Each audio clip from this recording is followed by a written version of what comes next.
Good evening, very warm welcome to the West Yorkshire Football Show. I'm Chris Bell, did I say, joined as ever by our Bradford City man, Gareth Walker. A little bit later on, we'll be chatting to Jayson Boocker, who's going to join us at half-time of the Everton versus Leeds game that is 15 minutes in and currently goalless at the moment. Gaz, first things first, how are you, mate? Are you well? Not so bad, Chris, yeah. Getting on with life, It's weird. There's only two of us tonight. It used to be a round table on a Monday where there could be up to like 6 or 7 of us, and it seems to, it's just 2 of us tonight for various reasons, but we'll crack on, won't we, mate? We will indeed, yeah. Been on the ground, but we'll do the best we can to kind of get around the region's kind of action and discuss all the talking points from the weekend. We'll start with a bit of a look at the non-league scene. I've got all my graphics prepared apart from, and I'm sorry, Halifax fans, the Halifax graphics, but they did get a good win on the road at the weekend. They won 3-2 down at Eastleigh, which is Southampton way. A good win for them, which puts them still just outside the playoff places. Bear with me 1 second. I will get there in an event eventually. National League. Yes, they are. In fact, they've sneaked in ahead of Southend into 7th place in the National League table. So far, things are going pretty well for Adam Lakeland's side.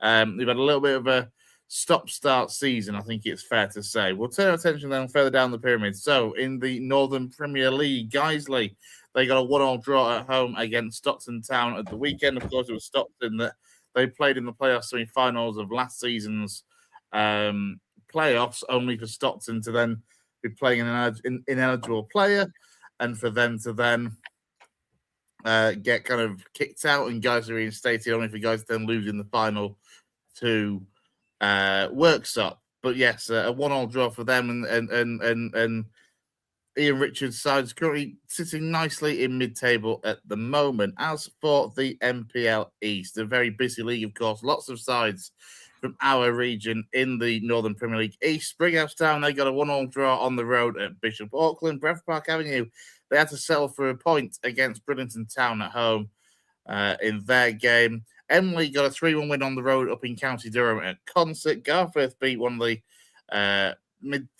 playoff chasing sides, North Ferriby, by a 1-0.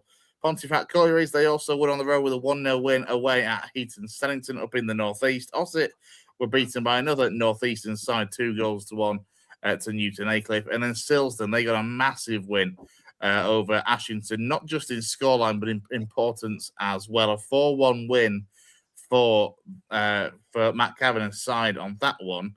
And the league table is as follows. As you can see, Emily just continuing to just keep rolling on, really, as they sit third in those playoff places. Bradford Park Avenue currently occupying that final playoff place on 46 points ahead of Pontefract Collieries. Garforth currently sitting in 9th.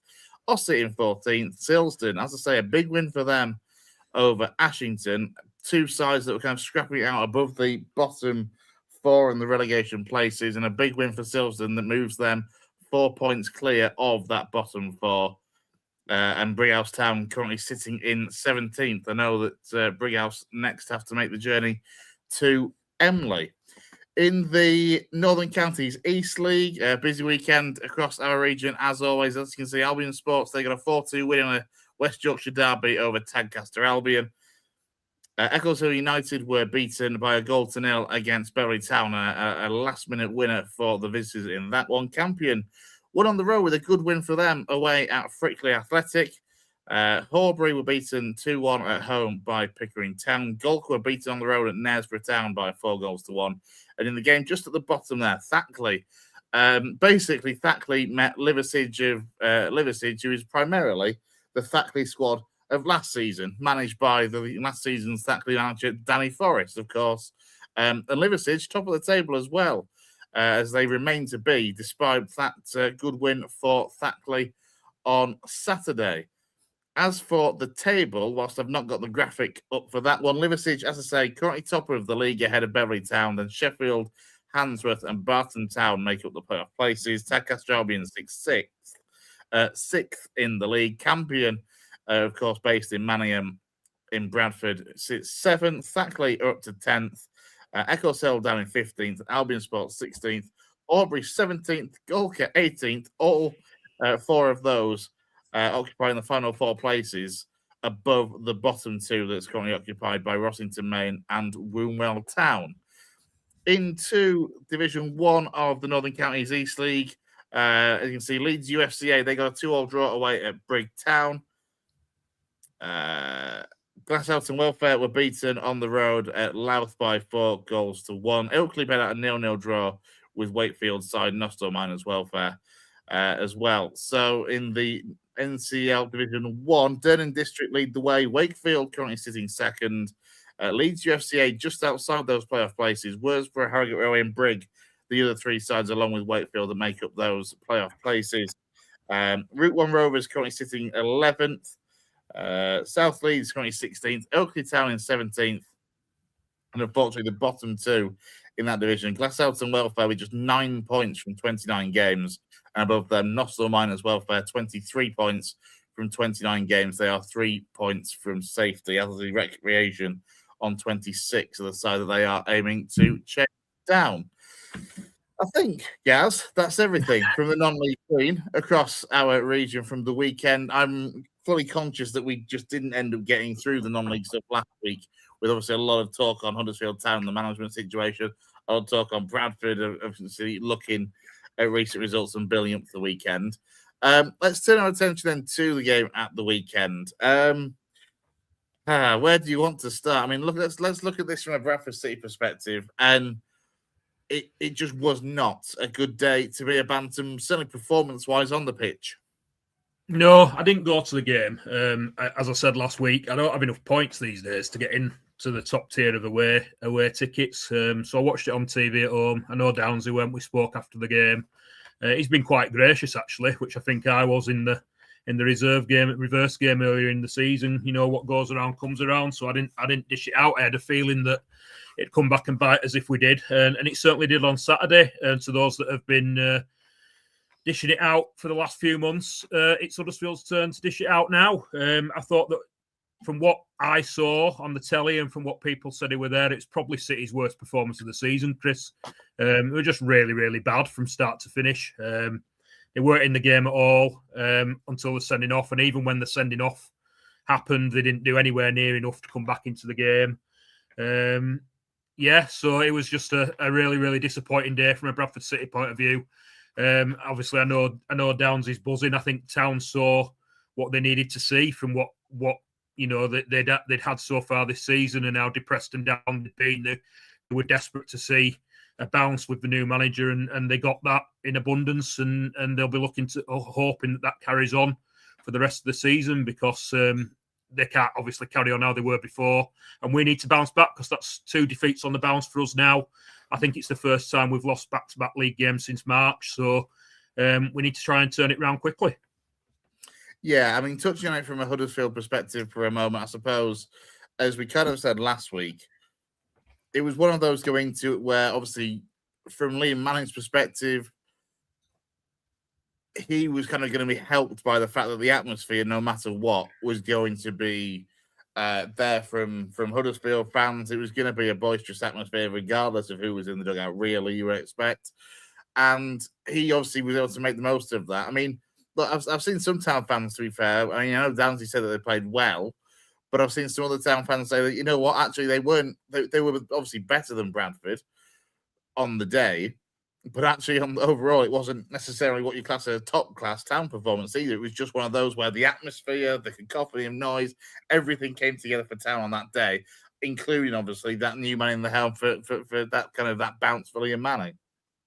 Yeah, I think that was always going to be the case. That's what we were saying last week. City didn't kind of know what to expect in terms of team lineup from Town, but we knew what we were going to get in regards of the bounce that the new manager appointment was going to give. It's a bit of a masterstroke, really, putting a new manager in then ahead of the derby, because, like you say, it helps to sort of bring a cacophony of noise to the place. I think, like I said last week, I wasn't bothered about going there at all before they sacked the manager. I really wasn't. I didn't think there's anything. I think it could have got quite toxic quite quickly under Grant.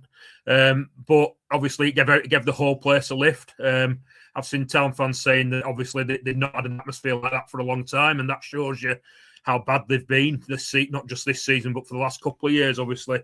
And they needed that bounce, and I think it was a perfect game for them for Manning to come in and give them that, really. Yeah, absolutely. Let's have a look at a couple of the comments.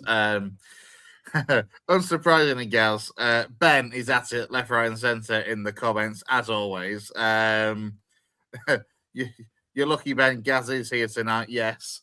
72 Cheesy says, "Evening, guys." 32 Cheesy also says, "You're all right, you are, Gaz, even though you're a choked chicken." There's going to be a lot of terrible, terrible jokes at Bradford's expense, I suspect, over the course of the programme. Yorkshire Man says, "Thanks to the stream, lads. Have to say the Huddersfield v Bradford game was like going back to the 90s. A great atmosphere around the town, and the ground was a real throwback game." More comments from Ben. More comments from Ben. Something from Jed. What 7 days for town fans. Doom and gloom last week. Now we're talking about automatic. Let's not get carried away now, Jed. You know, mind the gap, sunshine. What else have we got? Ben says, "If anyone says it wasn't our best performance of the season, they're wrong. Our best and their worst, which is a bit lucky we'll take it. Given the big leagues now, they'll probably do us at some point. Yeah, in the playoffs, actually. Yeah, Ben says that." I mean, we have kind of joked over the course of the season, actually, Gaz. And I know Jay has taken a lot of delight in this. Is from the Leeds perspective of, can you imagine if Town and City ended up facing off in the playoffs come the end of the season? Yeah, we talked about it last week, didn't we? We talked about the record in the playoffs. I mean, what Ben says there, like, he's right. That's why I was very reserved earlier in the season when we beat them 3-1, because you dish it out, you've got to be prepared to take it back. But the thing is, like, if he was to go in the playoffs, as we spoke about last week, City, we talked about City, Town, and Lincoln, didn't we? Possibly ended up in the playoffs. There's only one way that's going, given the three teams' playoff records.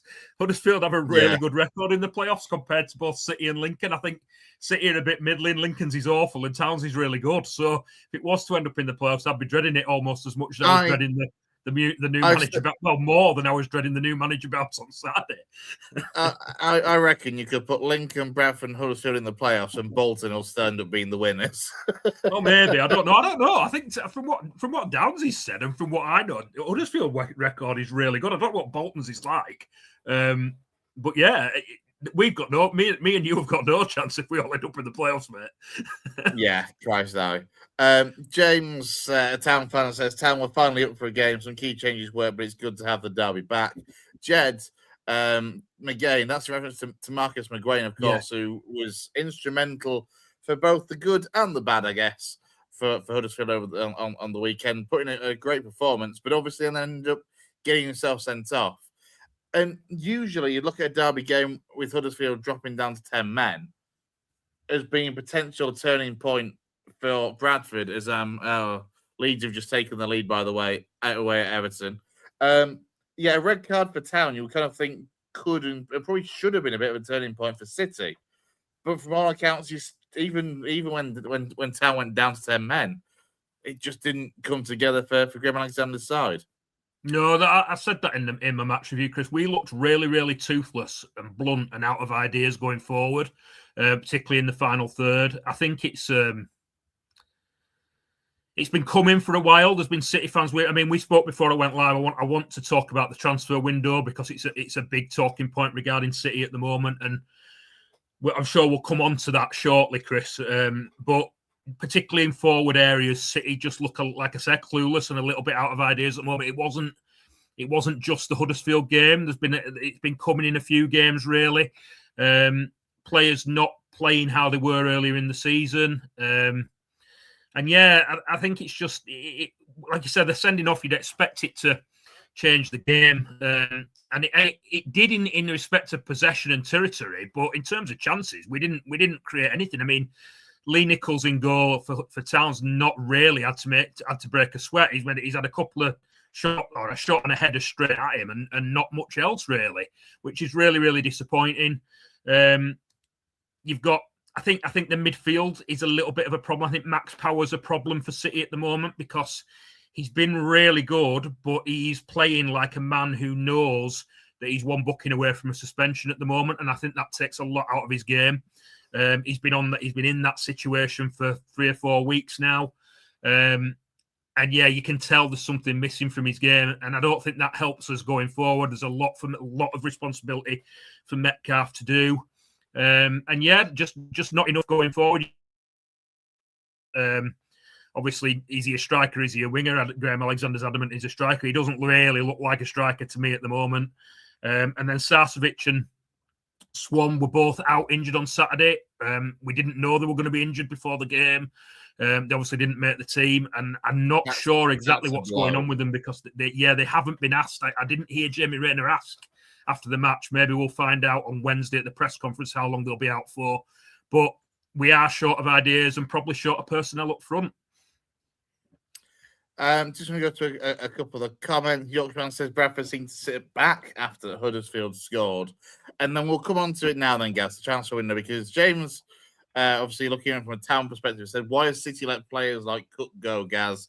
Just money saving. Now, this is something that we've kind of discussed.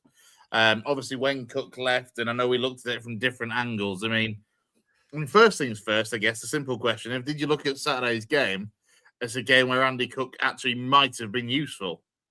Absolutely, especially when they go down to 10 men and you're sitting in the bottom and they're sitting deeper, and obviously they've got to protect what they've got, and it's up to us to impact on that and try and score a goal, and we just didn't look like we were going to do it. We just looked toothless. Yeah, absolutely, Andy Cook would have been a good option to have off the bench on Saturday, but we've been saying that, Chris, since I think he was left out of 7 squads before he was sold or before he was loaned out to Grimsby. And in those 7 games, City fans were saying Andy Cook could have come on as a sub and done a job today. So it wasn't a new thing on Saturday that City fans are saying. And the thing is, City fans are going to be saying it for the rest of the season unless we bring someone in up front who can do a similar or a better job. There is a growing frustration around in the City fan base at the moment that we talked about it on previous pods, how it's an opportunity for teams like City and Lincoln because they've got themselves into an advantageous position in that they've got a points buffer over other teams in the playoffs, and they need to take advantage and make the most of it and see where they can push on to. And there's not just a frustration that we don't appear to be doing that, but there's a frustration in the City fan base that on the business that we've done so far, the squad looks weaker than it did at the start of January. We've let Halliday, Patterson, I've written them down. We've let Halliday, Patterson, Cook, McIntyre, Richards, and Neil Byrne leave so far this window. So that's 6 players out. We've brought 3 in. Now, the defensive ones probably aren't that big a deal. None of the defensive players that have gone were playing regularly. They were backup players, and even when we had injuries, they weren't really getting the game time. The only one you could talk about is Halliday. Obviously, he'd played a little bit over Christmas, but with regards to Halliday, he's probably the one of those 6 that has been directly replaced with Harrison Ashby coming in from Newcastle. And Harrison Ashby is probably the one out of the signings that have come in so far that has looked like a decent acquisition. So you can probably say that's fair enough.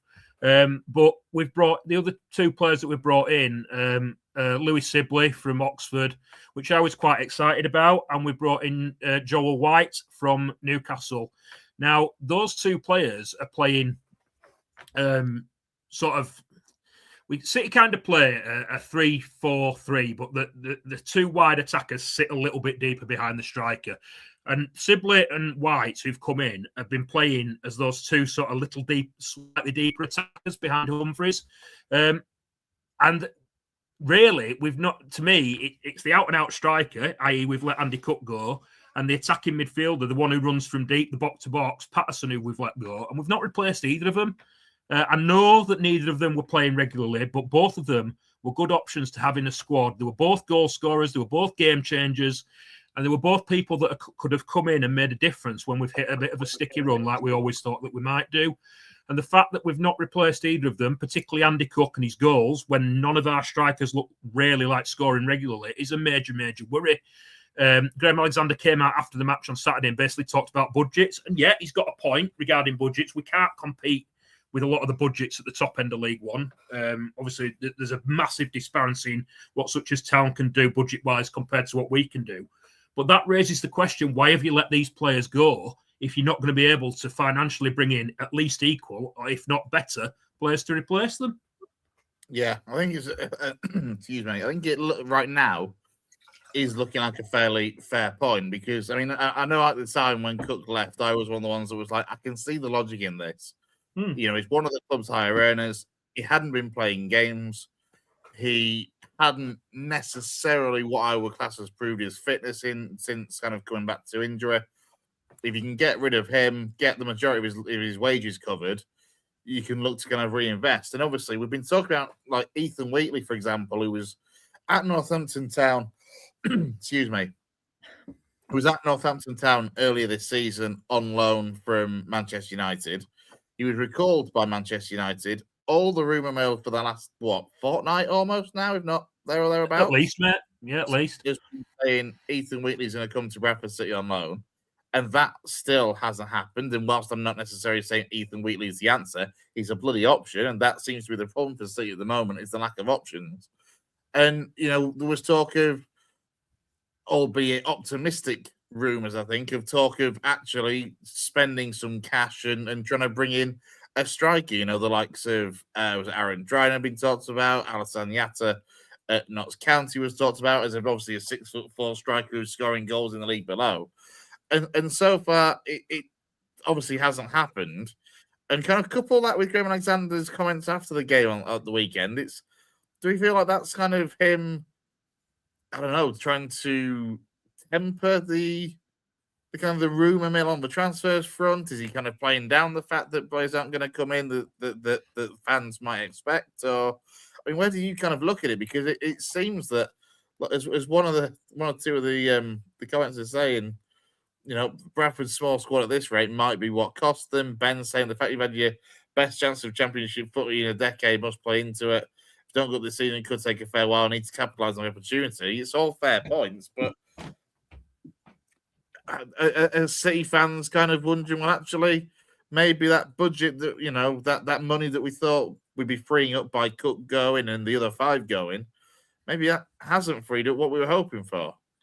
Well, it's either that, Chris, or the players that they want to bring in are out of that budget range. I really, really don't know, but it is a deeply, deeply frustrating time at the moment as a City fan. Just with regards to transfer window, I mean, the Huddersfield fans that are in the comments are absolutely bang on, and they're saying what City fans are saying. We've got ourselves into this, but they can see it. City fans can see it. It makes you wonder a little bit why the powers that be at Bradford can't see it. Like I said, the big frustration for me is if you're not going to have the financial capability to replace these players, don't let them go in the first place. You've also got the argument that we've taken a lot of experience, a lot of strong mentality, 3 promotion winners out of that dressing room. So as well as losing options and quality, you're losing a lot of experience and you're losing a lot of, like I say, good character out of the dressing room as well. So that it's just a little bit frustrating. We talked about Ethan Wheatley, like you said, and that's still not been announced. Reading between the lines, I'm only guessing, but I believe it's possibly not been announced because he's still working his way back from injury at Manchester United. He was injured towards the end of his Northampton loan spell, so it could be the case that we're waiting until he's fully fit. But even if Ethan Wheatley was to come in, he scored 3 goals this season for Northampton. He's not an Andy Cook replacement. He's not someone who can get you 10 goals. We need someone who can come in and get us 10 goals between now and the end of the season if we have any serious ambitions of staying around that.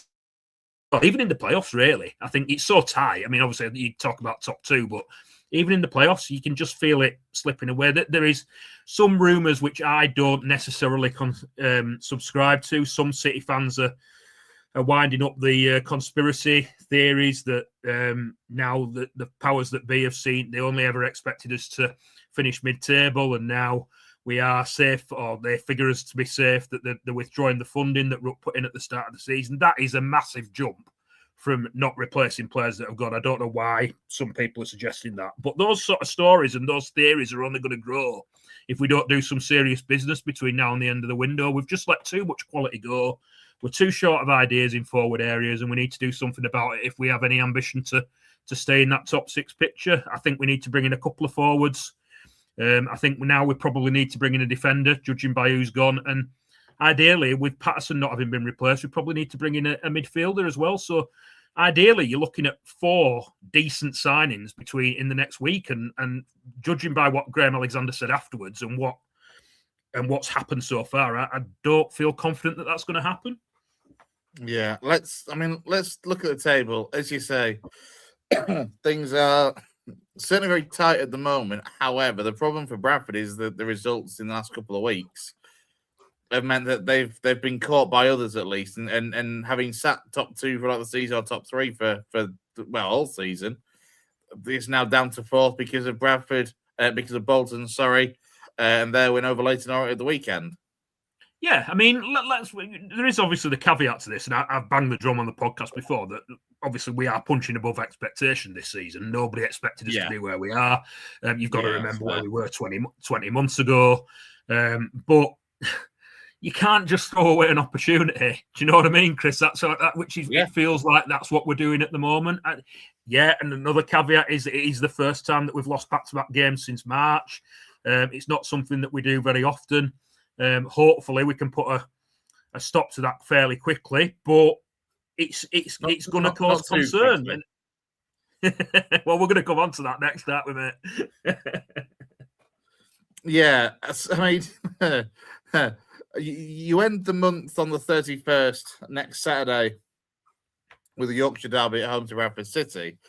Tomorrow night, though, of course, it's a small matter of Lincoln versus Bradford at Sinsel Bank.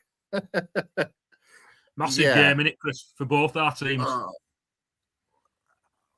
I don't like it.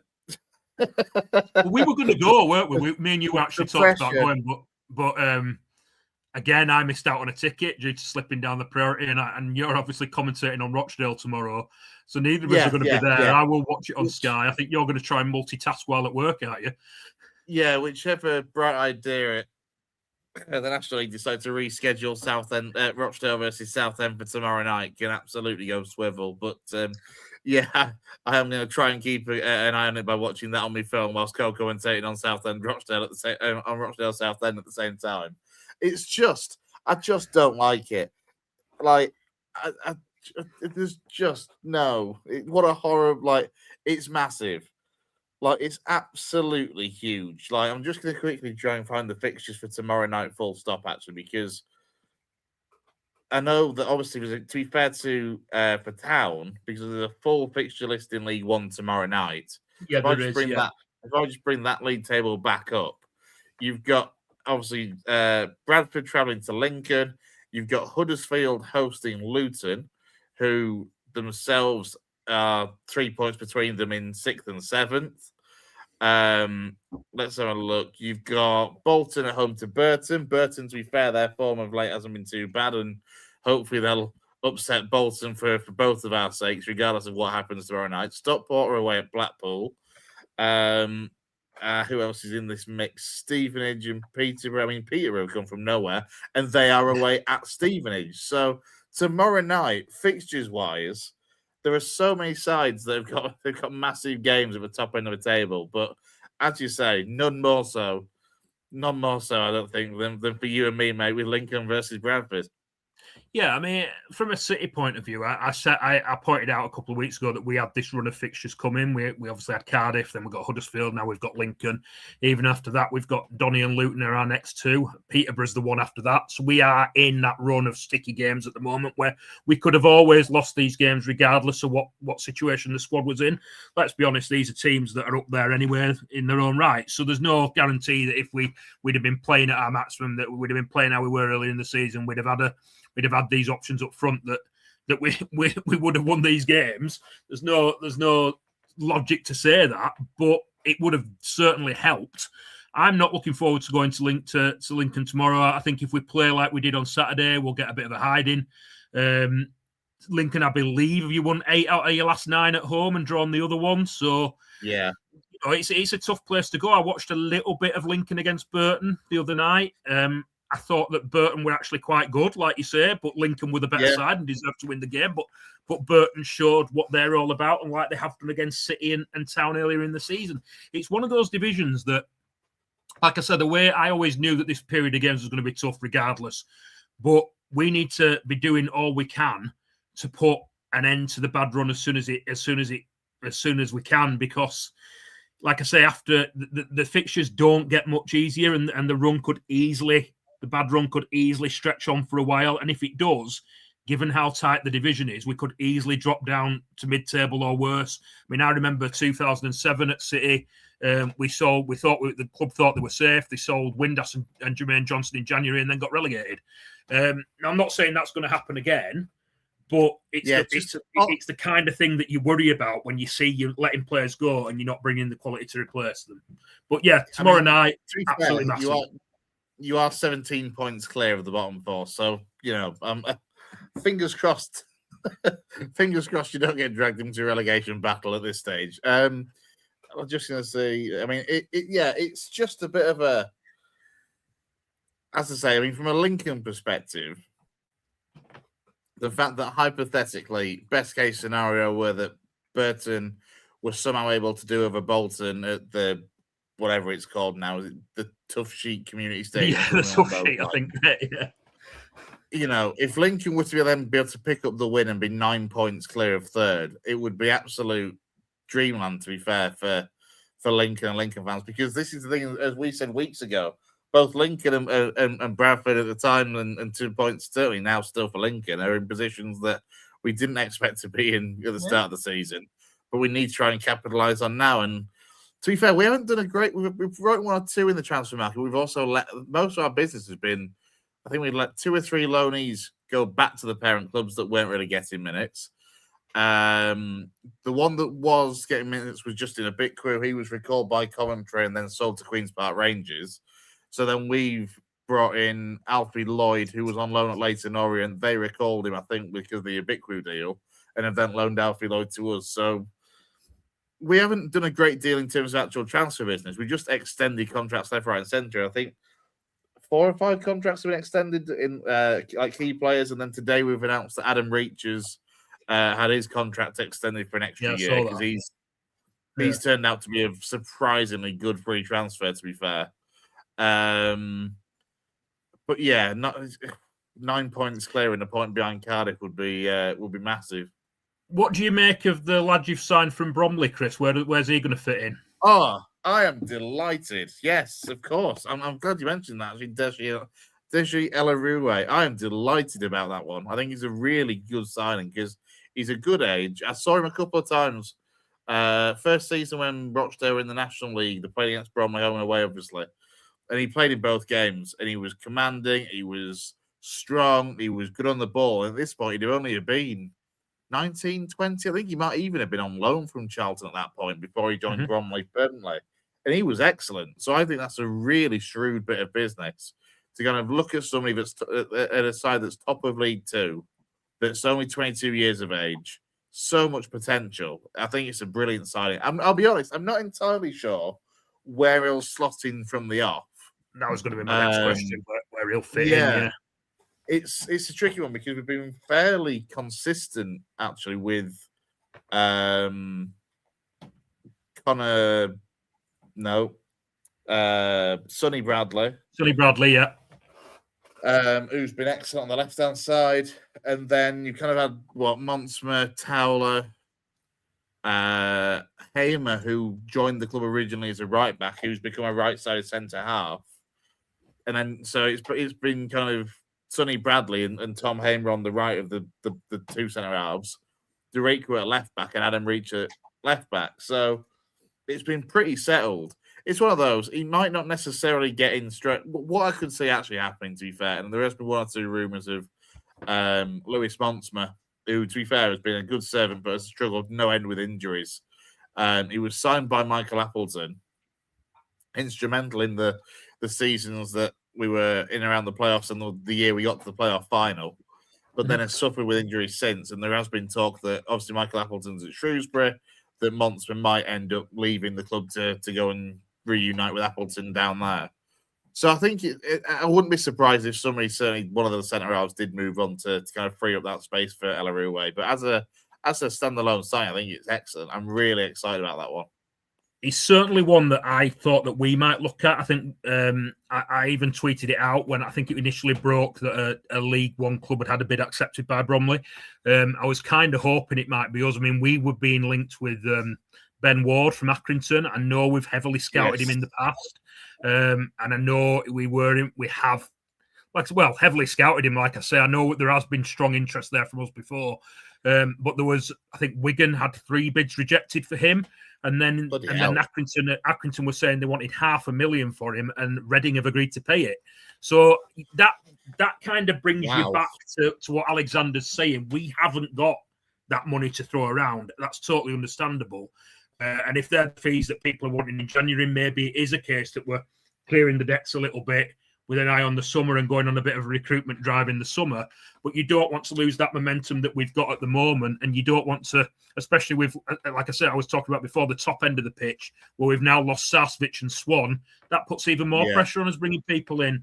So, yeah, you kind of you can see what Alexander's saying, but you've got to be careful who you're letting go, I think, and when you're doing it. But I agree, mate. I think the lad from Bromley could be a really good signing for you. I went to Bromley away last season. I saw him twice in the game at Valley Parade and at Bromley, and he looked very, very good. Like you say, he was on loan at Bromley first, and then he signed permanently. Probably one of those, like they said, Bromley top of League 2, ready to the step up to the top of League 1. Yeah, absolutely. Just on that, on the Ben Ward thing, if Reading have paid if just been like, yeah, we'll pay the $500,000, that is huge for Aki Stanley. Obviously, I know you're over Accrington way. Yeah, I mean, Christ, that's Andy Holt's played a blinder there, because I know Andy Holt at Accrington. I know we're digressing slightly here, but I know in the last year or two he's really kind of reined the purse strings in quite a bit. Yeah. So to be able to get academy as well. Yeah, well, this is the thing, and obviously with the club not being able to use the facilities that they've got there in terms of the bar and everything, which they were using for events and all sorts of. And is it Hyndburn Council have come along and said that they're not allowed to. Yeah, they're not allowed to use Coley's Bar for music events after 8 p.m. and all this sort of thing. And it's just like you're just trying to kill the club off with things like that. So $500,000, if they can bring that in through one transfer, is massive for a club at the bottom end of League 2. It's absolutely massive, because I believe he's out of contract in the summer as well. So to go and get that fee for someone who's going to be, perhaps, well, I think given his age, they probably would have got something for him from a tribunal anyway. But to take $500,000 for him, for someone who's out of contract in the summer, and for a team like Aki Stanley, he's massive. Like you said, they've had a lot of cuts to the potential that they had to make money. Like you said, with the bar, they've had to cut the academy to save costs. But Aki do have a history of finding these players and selling them on. I mean, you look at Colby Bishop, who's gone to Portsmouth. You look at Dion Charles, who went to Bolton, and he's now obviously at Huddersfield. So they have a history, and it looks like they've found another one. He's certainly someone. I mean, I've got a mate who's a Stanley season ticket holder, and he speaks very, very highly of him. So yeah, I think it's good business for Aki, and it'll remain to be seen how good a business it is for Reading, because they're going to be another team, given how tight that division is in League 1 at the moment, will be possibly looking to hit the playoffs as the second half of the season comes on. Yeah, well, they are 6 points. Yeah, exactly. Yeah, I was just going to take the opportunity to bring the table up again, as you mentioned Reading there, and that cluster of sides on 36 points is staggering, to be fair, at this stage of the season, because I mean, this is the thing. Obviously, that win for Town at the weekend puts them 10 points behind second, 14 points off the top. But you look at below Town, and it's only 6 points down to Plymouth Argyle in 14th, who have been obviously very hit and miss over the course of the season. Peterborough, the side for me that obviously had that shocking start to the season, were in the bottom 4 for a long time. And then since the change of manager and Darren Ferguson's department and Luke Williams coming in, they've absolutely flown in most cases. To be fair, Lincoln gave them taught them a lesson with a 5-2 win at Sinsel Bank just after the New Year. But Peterborough have flown to be up there now, to just outside the playoffs. And, you can look at Luton as well. I mean, again, we drew 2-2 there after being 2-0 up the weekend before last. And Luton, you would expect to be kind of knocking in those playoff places. So I think that game tomorrow night, Huddersfield versus Luton at the AQ Stadium, that's going to be a really, really interesting, tough game. It's like you say. I mean, you've pointed out Peterborough there and the run that they've been on since Luke Williams went in. But you look at Plymouth, Reading, Mansfield. Where have Mansfield come from? These are teams that it's so tight. They're all going to be looking at that top six, thinking they can make it till the end, make it at the end of the season. I mean, you mentioned there Huddersfield, Luton tomorrow night. I think obviously Downs is not with us tonight, but from a Huddersfield perspective, I know we've got a few of them in the comments tonight. They need to carry on where they left off on Saturday. It's going to be no good for them if they don't repeat what they did on Saturday. They've got to build on Saturday's performance now. Luton, like you say, Luton and Plymouth, two teams that were both expected to be up there towards the end of the season. At the start of the season, and Luton and we've got Luton. I think you do say a fortnight on or a week on Saturday. I think we've got Luton a week on Saturday. Everybody's got to play everyone, and it's so tight. Like I said, from a town perspective, I think they really need to build on that performance on Saturday and see how long they can. They've got the squad there to do it. They probably now feel they've got the manager there to do it. Why not between now and the end of the season?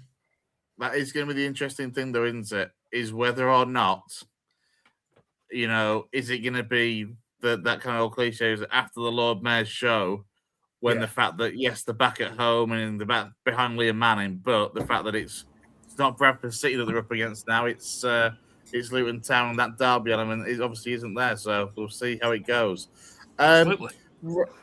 Let's bring that down, because if by magic, from behind the League One league table, appears Jayson Boocker. Thanks for joining us, mate. You well? Yeah, all good, mate. All good. How are you guys? All good? Yeah, not bad, mate. Yeah. Keeping us on the lead score as it's been going on. You're winning 1-0, aren't you? Mate, we've absolutely battered them as well. Calvert-Lewin hit the post from 6 yards out. We've had other chances. Brendan Aronson's absolutely cooking them. Stacks cooking them. We look like the home side. He's mad, and this is a bold statement to make, but we continue playing like this, we're miles away from being a relegation candidate side. That's just the truth. And anybody that's kind of joining the show that's watching the game right now will agree.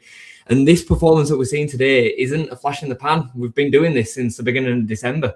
One loss away at Newcastle in that period of time. I think that's in that 11 games. Bear in mind, in that time, we've beaten Chelsea, beaten Palace. We've played Liverpool twice and drew with them both times. We've played Man City were at the beginning of that run. We've played Manchester United during that time. You know what I mean? Like, so we look like a real side at the minute. And every week we turn up, and I have this kind of feeling that today will be the day which we look like a bottom 5 side again.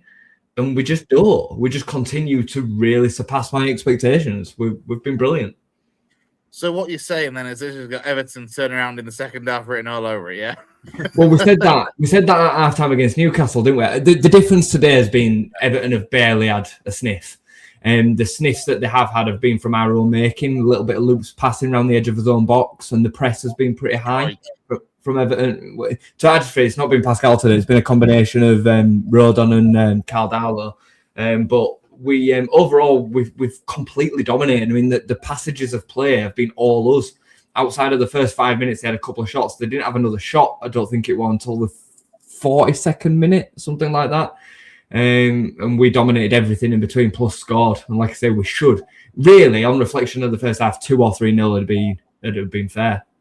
Yeah, a nice goal, to be fair, but an unlikely goal scorer in James Justin. Yeah, I mean, the wing-backs have always kind of got involved in attacks for Leeds. I mean, Firpo and Bogle between them, I think, hit 15 last season. There was something in and around that. I think Bogle got 6 and Firpo got 7 or 8, some in and around that kind of figure. And not so much in the Premier League, because obviously it doesn't allow the opportunities in the same way, but it's not a surprise for us really to see fullbacks getting involved in attacks and scoring goals. So, yeah, unusual, but Brendan left it beautifully for him at the back post. And yeah, a good goal. Great goal. Yeah, Brownie says, great first half. Need to see this game through. Question is, if you're here, why isn't Brownie? That's just laziness, Brownie. Probably not time for both of us. I mean, thoughts for the second half then? I guess if you're Daniel Parker, it's just, whatever's German for much of the same, please, boys. Yeah, well, in a weekend in which I've seen West Ham win at home to Sunderland, which I wasn't that surprised to see that, to be honest, and also in a weekend in which Forest beat Brentford away, which I was surprised to see, this would really kind of set our stall out in where we are in the battle. If we can go away to Everton and win this game, Everton have, in my opinion, I think they're exceeding expectations as well this season. I know David Moyes kind of he's just going to always keep them up in it. And before a ball was kicked, I was kind of thinking that they would flirt in and around the relegation battle. Most of you guys said that it wouldn't, and you guys were right. I don't think on paper, when you look at their team, it's very good. I just don't. I don't think they're a good team, but he does enough to kind of get them the points on the board. It's a game that's there to be won, especially at the new stadium. They've not started particularly well there. They've actually got more points away from home than they have at home. So it's a good opportunity for us to kind of see this out. And if the first half continues, I think we win 2 or 3. The difference is that likely they'll come out a little bit differently in the second half, and it'll probably be a different game. So we shall see. We shall see. I think Brownie's used Google Translate for me. Either that or he's just, sharing swear words in German now, but I'm not quite sure. You and Brownie, you'll be on at full time, I'm guessing, with your review show as well at 10:05 for Leeds fans. We will. We'll be on, and fingers crossed we're celebrating 8 points being the gap again, and we can bring Spurs and Palace into the relegation battle. If we win today, we go level on points with Spurs and Palace on 28 points. Now, given the way that the kind of land is lying, and our form, our trajectory, the way that we're playing, and the way that them two are playing, they're well in the relegation battle if we are. So the table will make interesting reading should the score stay the same. Especially if Palace. Palace. Go on, Chris. I was just going to bring exactly this up, guys. Go on. Well, I was just going to say, especially like what's going on at Palace. They've lost Gay. They look like they're going to lose Mateta as well. Glasner's already said he's going at the end of the season. It looks like a little bit of a basket case there. Yeah, I mean, they're falling apart at the seams a little bit, aren't they? And all of a sudden, it starts to look like they've not got a lot of talent or goals within that team, and they're getting swept aside on the weekly, aren't they, really? It weren't that long ago. We actually started their run. They'd won 5 out of 7 coming into playing Leeds at Ellen Road, and we tonked them 4-1, and they've not been the same since. Well, they've not won a game since. I think they've then gone 10 without a win or something around that. And they've sunk pretty quickly. The rest of them that we were kind of hoping we could bring in have kind of just done enough. Bournemouth, they've picked up a few points recently. Fulham have been on a decent run. A couple of the others have pulled the other way. Yeah. So Spurs and Palace. I mean, Spurs, I know that they're looking all right in Europe, but in the Premier League, they can't buy points really, can they, at the minute? It's really bizarre to see him go from FA Cup winners last year and qualifying for Europe to what seems like a fire sale and the manager leaving at the end of the season at the moment. It's really, really peculiar. There were clearly a lot of unrest in the summer, weren't there, behind the scenes that we're not really seeing. The Gay transfer on deadline day not going through, and the Glasner fighting with the board. Eze pretty late into the window, no real replacement. And then they've had, obviously, Glasner kind of put his cards on the table quite heavily during January, to which then it looks like Philippe Mateta's just kind of jumped on the bandwagon and we're like, oh, sod this. So there's clearly a lot of unrest behind the scenes. And, sometimes, a lot of people look at the Newcastle side that got relegated, and a lot of people look at the Leeds side that got relegated as well. It doesn't always matter what quality is on the field if the level of unrest behind the scenes is that bad, because training starts dropping into relations between the dressing room, disagreements, unrest. It carries on to the pitch, and all of a sudden you get into a run of results, and other teams believe they can beat you in a way that they didn't before, and it snowballs and it escalates, and before you know it, you're in a dogfight that you didn't expect to do. It's interesting you say that, because I was thinking today, I saw Mateta being linked with Nottingham Forest, and I was thinking, why would he go to Forest? But then when you actually list it all out like that, it makes you think he might actually rather go to Nottingham Forest and be part of that than what's going on at Palace at the moment. I mean, Forest are a bit of a basket case themselves, aren't they? But I get your point. Yeah, you'd be out of the chip fire and into the fire pan or whatever the saying is, isn't it? That one. At least behind the scenes of Forest, it seems to all be, singing from a similar hymn sheet at least. We'll let you go anyway, Jay, because the second half has just got underway. Quick reminder for Leeds fans that Jay and Brownie will be on just after 10 o'clock with a full match review of Everton versus Leeds. Cheers, Jay. Nice one, guys. See you later. Take care, mate. Well, there we go, guys. Leeds winning, a happy Jay. I'm sure if it stays that way, it'll be a happy Jay and Brownie when it comes to the review show in just under an hour's time. From us, though, I mean, look, neither of us are ones to try to do predictions. So we'll wrap it up anyway, but we'll leave it with may the best team win, I guess. Yeah, I guess. I mean, like I said, that'll probably be you, the way the teams are playing at the moment. But we just need to do something to snap out of what's going on and get the fans behind the club again, because it's been a really good 18 months. And I don't want bad feeling to rise up in January because we're not doing the business that we want. Yeah, I mean, from a Lincoln perspective, Jay, we were in the group chat the other day, and Jay basically said, "Oh, if Lincoln fall away from here, it'll be a failure." I'm like, freaking won't. It's only 6 points with half a season to bloody go. Like, 6 points is nothing, especially this season in League One.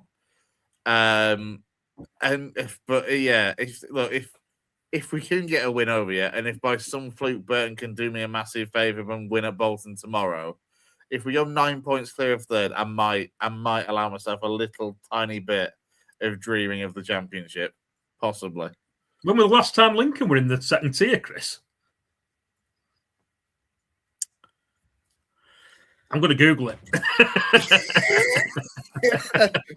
you could tell in your face then, couldn't you? Like, I was wondering if they ever have been in the second tier. I'm borderline. Yeah, I remember us being in League One. I think we were in League One for a season in the 90s. I think it was like 96, 97 or something that we were in League One for 1 year. And it's one of those, certainly in my lifetime, we've never been at championship level or second tier level. It says here, since their election to the Football League in 1892, Lincoln have spent... Oh, we've lost Chris there, which isn't ideal. So there's only me on the stream at the moment. Oh, no, Chris is back. Don't know what happened there, mate. I don't know what happened there. I accidentally clicked a button on my mouse and left the studio for no reason. I was just reading that since your election to the Football League in 1892, Lincoln have spent 36 seasons in the second tier. All right. Well, I imagine the last of those might have been like 1926 or something. Probably around the same time that Huddersfield actually were winning titles. It looks like, 1934, you got relegated. Oh, I wasn't far off. I was only 8 years out. That's worth a point on Popmaster. Oh, no, I've scrolled further down now. You were actually in the second tier in 1961. 61? Mm. That was last time in the second tier, Chris. So we're talking 50 years, aren't we, at least? I was about to say, even you weren't around at that point, mate. No, not even me, mate. No. That's saying something these days. Yeah, so as I say, if we can get to 9 points clear, if Burton can beat Bolton, then I might start dreaming a little bit. Thing is with us, it'll be interesting to see if we actually do anything as well in terms of transfer business ourselves, besides obviously Deji Alaroué today or yesterday. Because obviously there's the whole change of ownership and all that. Looks like it's progressing as well in terms of change of chairman and Ron Fowler taking over from Clive Nates, who's been chairman for the last 8 of the last 10 years, I think, was Clive Nates, something along those lines, and he's going to be the co-chairman. So, yeah, it's certainly interesting times to be a Lincoln fan with everything that's happening off the pitch and what seems to be happening on the pitch at the moment. But, yeah, we'll see. Yeah, I mean, regards tomorrow night, like, it's a big game for both clubs given where they are in the league. I mean, I talked about Huddersfield needing to carry on where they left off on Saturday, tomorrow when they play Luton. City need to make sure that they don't carry on where they were on Saturday. City need to make sure that they improve after Saturday, and hopefully they will do. But time remains, we'll find out what will it this time tomorrow at be half time. No, this time tomorrow it'll be nearly finished, won't it? We're nearly done this time tomorrow.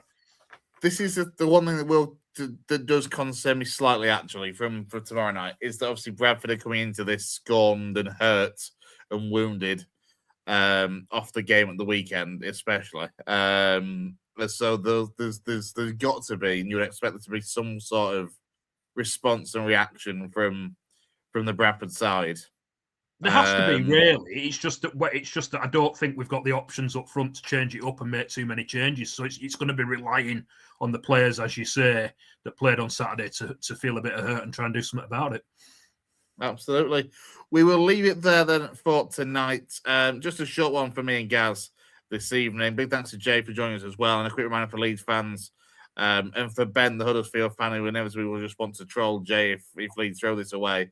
They'll be on at 10 o'clock with a review of Everton versus Leeds. But from myself and from Gaz, big thank you to everyone who has joined us on the comments over the course of the evening. It's been a busy weekend of action across our region. It'll be another one coming up next weekend as well, I'm sure. Gaz, all the best for tomorrow, mate. Yeah, same to you, mate. We'll stay friends, whatever, pal. We will indeed. We'll see what happens. Take care, guys. Thanks for watching. Bye. We'll see you again soon.